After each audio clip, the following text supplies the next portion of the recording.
नादरा का बड़ा इकदाम, कर लिया फुल प्रूफ सिस्टम का इंतजाम। तफसीलात के मुताबिक नादरा ने आंखों के जरिए बायोमेट्रिक तस्दीक का नया निजाम आयरिस मुतारिफ करा दिया। National database and registration authority की जानिब से जारी बयान में कहा गया है कि आयरिस निजाम को उंगलियों के निशानात, चेहरे की शनाख्त के मौजूदा निजामों से मुंसलिक किया जाएगा।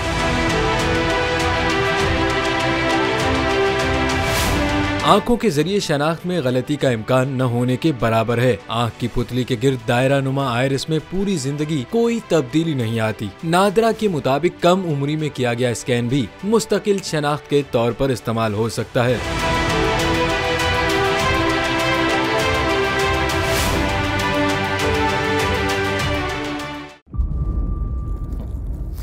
इंतजार था ना, चलो इस बार वो करते हैं जो इससे पहले किया ही नहीं।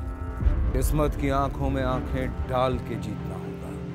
सब में है शेर जैसी राह, जर्रा जर्रा भी हर कंटेस्टेंट को लगेगा पहाड़। लड़खड़ाना नहीं है, खोल दो अपने पंख अगर आसमान छूना है। अबे लग रहा है ये सब पहले भी कहीं सुना है। एंटरटेनमेंट की गारंटी जनाब, क्योंकि यहाँ खेलोगे कूदोगे तो बनोगे नवाब। खुश रहो पाकिस्तान। खुश रहो पाकिस्तान, बुध और जुमेरात शाम 7 बजे सिर्फ बोल एंटरटेनमेंट पर। सब्सक्राइब करें और बेल दबाएं ताकि कोई खबर रह न जाए।